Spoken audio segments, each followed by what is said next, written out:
Hello, moi c'est Farah de Think with Farah. Je suis coach holistique et formatrice business et marketing digital et j'aide les entrepreneurs ambitieux et ambitieuses comme toi à dépasser leurs blocages et leurs pensées limitantes pour faire boomer leur business. Discutons ensemble des solutions concrètes et activables pour faire boomer ton business un peu plus chaque jour et révéler l'entrepreneur totalement badass qui est en toi. Mon but ? Te partager mon expérience et mes apprentissages sans filtre et te donner les clés pour que tu puisses incarner chaque jour la personne qui te permettra de créer la vie de tes rêves. Hey, avant que l'épisode démarre, je veux te dire que je t'ai préparé un livret totalement gratuit pour faire le bilan des 12 derniers mois, fixer tes objectifs pour l'année à venir et surtout poser tes intentions. C'est quelque chose qui va t'aider à y voir plus clair dans ton business et surtout qui va te permettre de te fixer des objectifs atteignables avec un plan d'action pour y arriver et surtout une grande partie visualisation.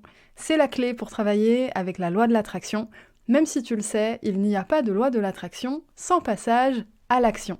Ce livret gratuit, il est disponible dès maintenant, t'as juste à t'inscrire dans le lien dans la description de l'épisode pour le recevoir.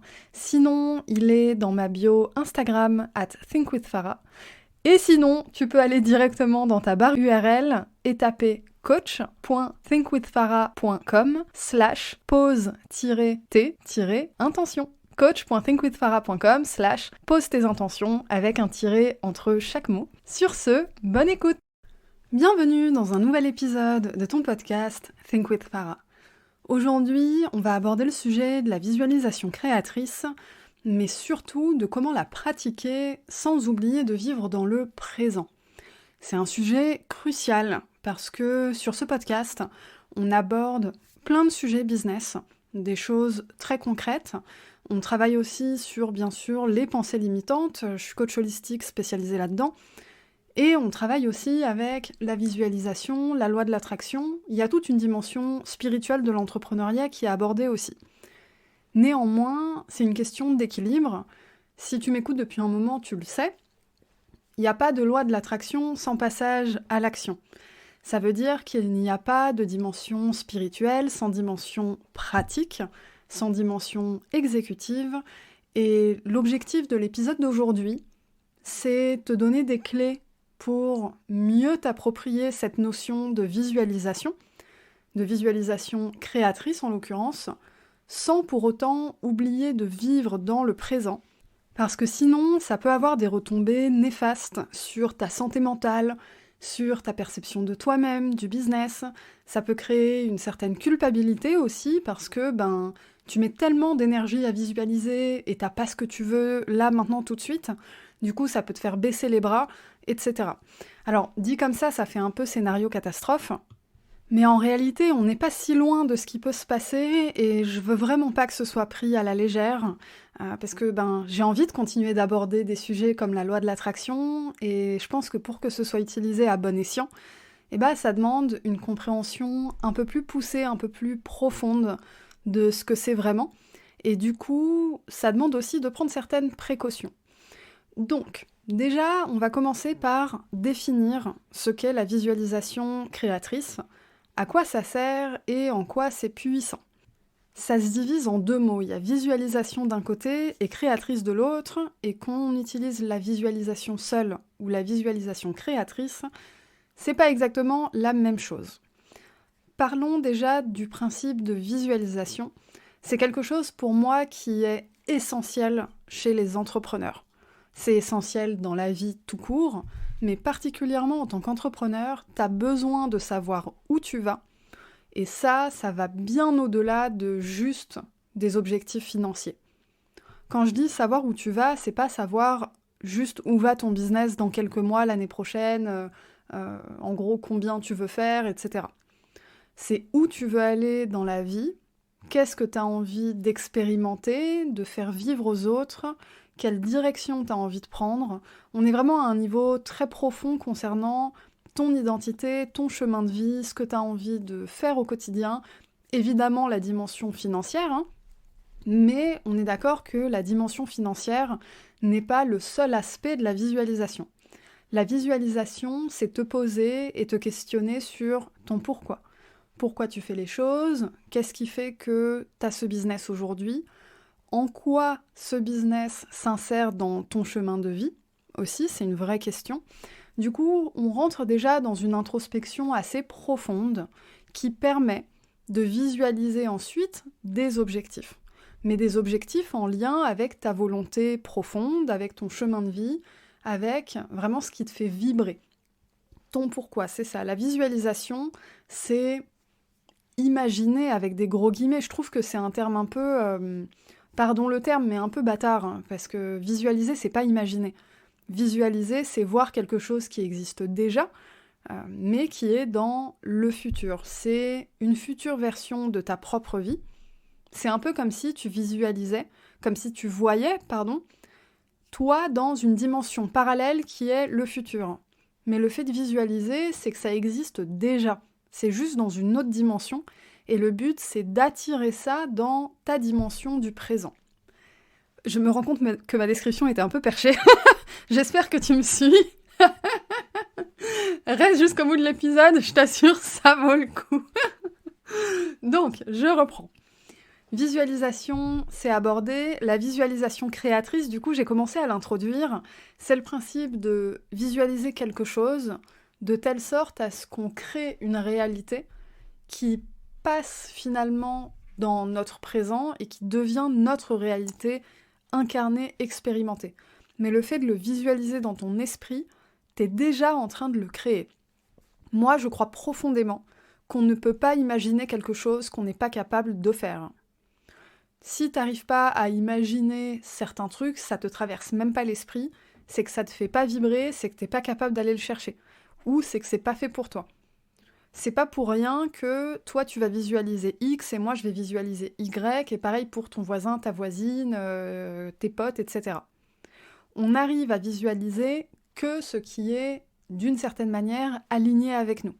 C'est quelque chose évidemment qu'on peut travailler, on peut progresser en ce sens, on peut apprendre à se connecter à nous-mêmes de plus en plus afin de pouvoir faire des visualisations encore plus alignées à nous-mêmes, mais sur le principe, je pense que tu peux vraiment pas visualiser quelque chose qui n'est pas fait pour toi, que tu ne peux pas obtenir. Et j'entends aussi des objectifs de chiffre d'affaires. Et là-dessus, j'ai envie de glisser une petite idée, je pense que ça va glisser dans l'arrière de ton esprit et ça va mûrir avec le temps.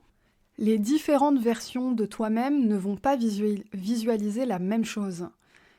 Le ou la toi d'aujourd'hui ne va pas visualiser la même chose que le ou la toi de dans 1 an ou dans 5 ans, parce que à chaque étape de ta vie, tu débloques certaines choses. Tu débloques des peurs, des pensées limitantes, tu fais un travail personnel, etc. Et du coup, ça te permet forcément de voir plus grand. Donc j'insiste quand je dis que tu peux pas visualiser quelque chose qui n'est pas pour toi, c'est que ton cerveau ne peut vraiment pas le concevoir. Alors après, soit c'est parce que c'est vraiment pas aligné à ton chemin de vie, à ce qui te fait vibrer, etc. Soit c'est parce que tu as un plafond de verre rempli de pensées limitantes. Alors là, c'est carrément un autre combat, c'est un autre sujet, c'est quelque chose que j'aborde dans mon programme Think With Yourself. Si tu veux, je te mets le lien de la description du programme dans la description de l'épisode. C'est également accessible dans ma bio Instagram @thinkwithfarah. Si le sujet des pensées limitantes te parle, que tu sens que tu stagnes dans ton business, dans ta vie à cause de ça, et que tu as envie de travailler dessus, je t'invite à te renseigner là-dessus ou carrément à m'envoyer un DM sur Instagram ou un mail sur hello@thinkwithfarah.com. Revenons à nos moutons. La notion de visualisation créatrice, maintenant on l'a définie. On a vu, on va dire, les limites de son application, c'est-à-dire ce qui est aligné à toi d'un côté ou ce que juste t'arrives pas à voir parce que t'as des pensées limitantes. Mais si on enlève ça, en fait on part du principe que t'es capable d'attirer des choses dans ta vie. Il y a vraiment la notion de « je peux créer ma vie, je peux créer mes rêves, j'ai ce pouvoir-là ». Et en fait, t'as un vrai pouvoir personnel tellement puissant, je pense que t'en as pas conscience d'à quel point c'est puissant. Et je suis certaine que si tu cherches des moments de ta vie, tu as déjà expérimenté la visualisation créatrice et la loi de l'attraction sans forcément t'en rendre compte. Parce qu'en réalité, c'est quelque chose qui est autour de nous et c'est un pouvoir qu'on a malgré nous. T'es peut-être en train de repenser à quand t'as trouvé ton premier appart qui ressemblait exactement à ce que t'avais en tête. Ou que, je sais pas, tu visualises une pièce, un vêtement, une paire de chaussures, un sac, quelque chose dans ton esprit, et tu tombes exactement sur la pièce que t'avais imaginée. Ou alors que tu visualises un moment dans ta vie, une opportunité business, quelque chose, et dans les jours, les semaines, les mois à venir, tu rencontres une personne ou un groupe de personnes qui t'amènent dans cette direction. Ça ressemble à ça. C'est quelque chose que tu as forcément déjà expérimenté dans ta vie, et je t'invite à te poser un peu et à vraiment réfléchir à ces moments pour constater que c'est quelque chose que tu as déjà vécu et qu'il n'y a pas forcément de hasard. Le truc, c'est que tu l'as peut-être vécu sans en avoir conscience. Imagine ce que ça donne quand t'en prends conscience et que tu fais les choses avec de la volonté, en pleine conscience. Tu reprends vraiment ton pouvoir personnel. À ce moment-là, tu peux ouvrir des portes que tu n'oserais même pas pousser à la base. Donc tu le vois, c'est quelque chose d'extrêmement puissant. Et c'est puissant en réalité pour deux raisons. Il y a bien sûr la raison assez spirituelle quand même que j'ai commencé à aborder, c'est te connecter à l'univers, au divin, à la loi de l'attraction, attirer ce que tu veux manifester dans ta vie. Mais ça correspond pas forcément au système de croyance de tout le monde, même si dans les faits, c'est des choses que tout le monde a forcément expérimentées. Cela dit, il y a une deuxième raison, qui est beaucoup moins spirituelle en l'occurrence, et qui, je pense, va parler à absolument tout le monde. C'est une raison très pratique. Quand tu pratiques la visualisation, ça te permet de rester focus sur tes objectifs et te donner l'énergie nécessaire pour les réaliser. On est sur quelque chose de beaucoup plus terre à terre. C'est vraiment focus, concentré, je vois où je veux aller, je commence à comprendre comment y aller, etc., etc. C'est beaucoup plus méthodique. Néanmoins, même avec cette vision plus pratique, plus méthodique, faut quand même prendre des pincettes, entre guillemets, avec, on va dire, la pratique de la visualisation. Parce qu'à force de rester trop dedans, il se passe un truc, c'est que ça crée un déséquilibre en toi. Un déséquilibre énergétique, d'une part, mais aussi un déséquilibre dans ta façon d'aborder le business. Alors là, je vais aborder différentes notions. Je vais parler du yin et du yang, du féminin, du masculin, du fait d'être récepteur, émetteur, d'énergie céleste, énergie tellurique. Tout ça, c'est des ensembles de mots, c'est des dualités. Selon les sensibilités, les cultures, les connaissances ancestrales, etc., ça porte différents noms. Les plus connus, je pense, c'est le yin et le yang, et le féminin et le masculin d'un côté. Alors, à mes yeux, c'est exactement le même principe à chaque fois. C'est juste que il y a des subtilités qui sont différentes selon forcément les cultures, etc.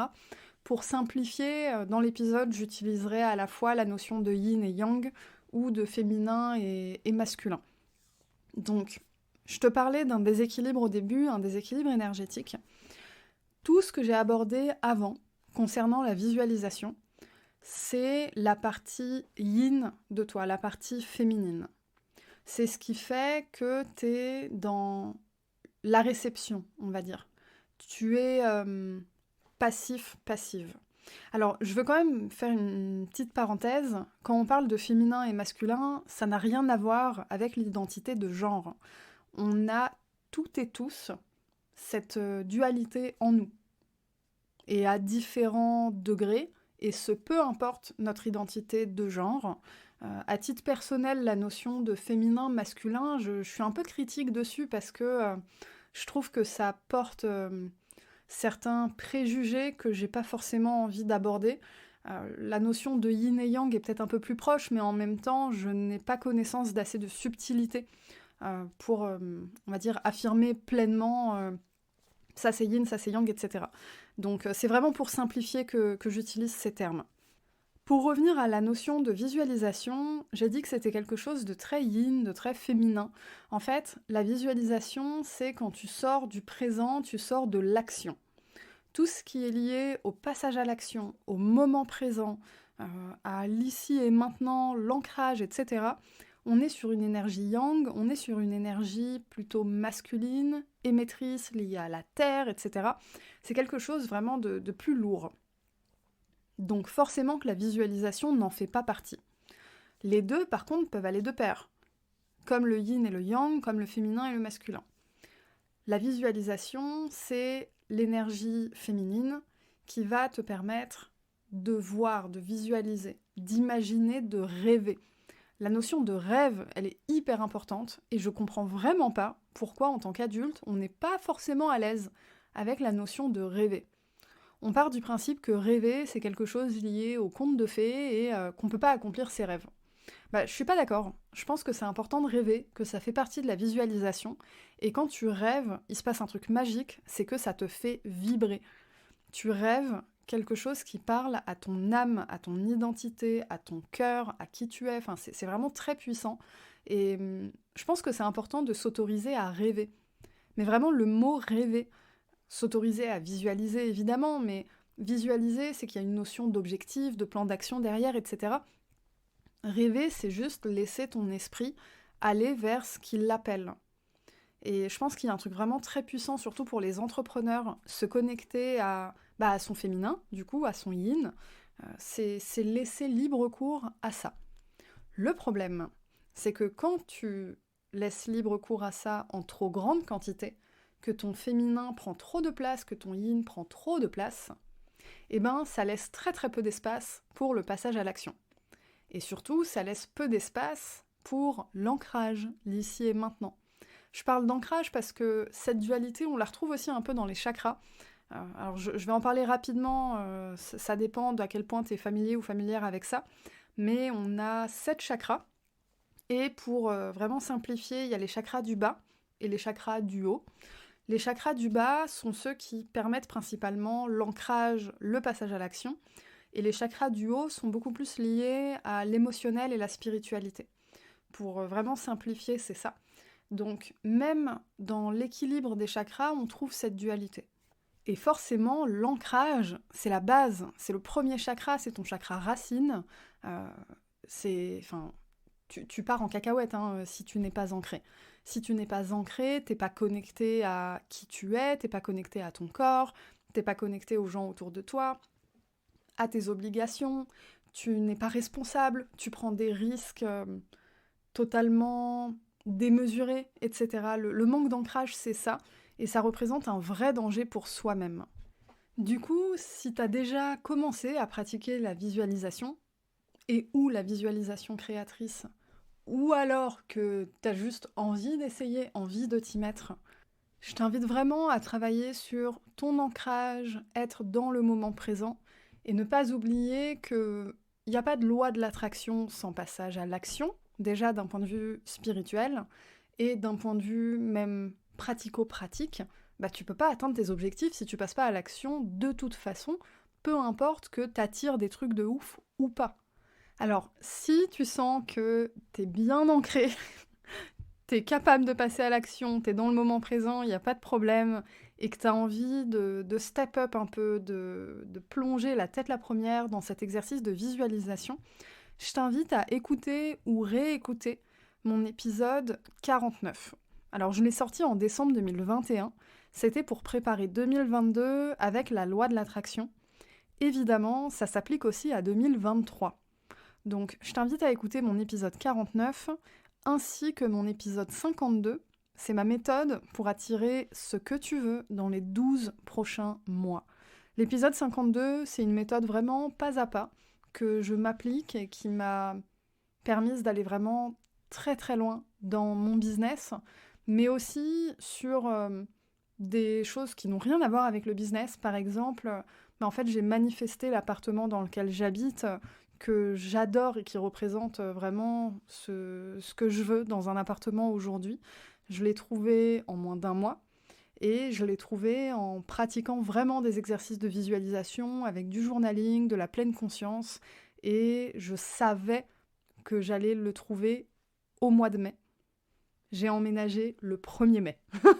1er mai 2021. Mais du coup, ça peut être vraiment très puissant et surtout très précis. J'ai plein d'exemples dans ma vie de quand j'ai utilisé la loi de l'attraction et que ça s'est passé exactement comme j'ai visualisé. C'est pas l'objet de l'épisode d'aujourd'hui, mais si c'est quelque chose qui t'intéresse, tu peux m'envoyer un DM sur Instagram @thinkwithfarah et j'en ferai certainement un épisode. Donc voilà, envoie-moi un DM, dis-moi si c'est quelque chose qui t'intéresse. Pour le moment, c'est pas prévu, mais si je vois que ça intéresse, je ferai certainement un épisode où je raconterai tout ça et aussi un peu plus en détail comment j'ai fait, quoi. En attendant, on a fait le tour pour aujourd'hui. Mon message, c'était surtout éclate-toi avec la visualisation. La visualisation créatrice est extrêmement puissant, mais il ne faut surtout pas oublier de vivre dans le présent. Et ça peut pas marcher si t'as pas un équilibre énergétique. Même tout ce qui est loi de l'attraction, etc., c'est important que tu sois aligné, équilibré entre ton féminin, ton masculin, ton yin, ton yang, etc. Peu importe comment tu l'appelles, t'as un équilibre énergétique à l'intérieur et c'est important de le maintenir à la fois pour réussir à accomplir tes rêves, faire en sorte que ça ne reste pas que des rêves, mais aussi simplement pour ton bien-être personnel et ta santé mentale. Ton bien-être personnel, c'est bien sûr la santé mentale, mais il y a aussi la notion de santé physique. Un déséquilibre énergétique, ça a des conséquences sur ta santé physique. Alors on est d'accord, c'est pas forcément des conséquences graves, mais ça a des conséquences. Ton corps, il réagit aux émotions, il réagit aux énergies.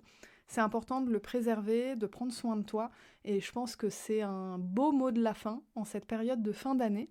Donc je t'invite vraiment à prendre soin de toi, à avoir de la douceur envers toi-même, à oser voir grand. Et c'est pas grave si ça se fait pas maintenant, c'est pas grave si t'as pas les ressources aujourd'hui, parce que la loi de l'attraction, c'est pas que t'amener l'objectif final, c'est parfois t'amener les outils pour te permettre de réaliser ton objectif final. Ça ressemble aussi à ça. Voilà, on arrive à la fin de l'épisode. Mets-moi un commentaire sur Apple Podcast pour me dire ce que t'en as pensé. Si t'écoutes sur Apple Podcast ou si t'as accès simplement à la plateforme, c'est un super moyen de soutenir mon travail, c'est gratuit, ça me fait gagner en visibilité. Et si t'es sur une autre plateforme, comme par exemple Spotify, tu peux me mettre 5 étoiles sur la page de mon podcast. Allez, à la semaine prochaine!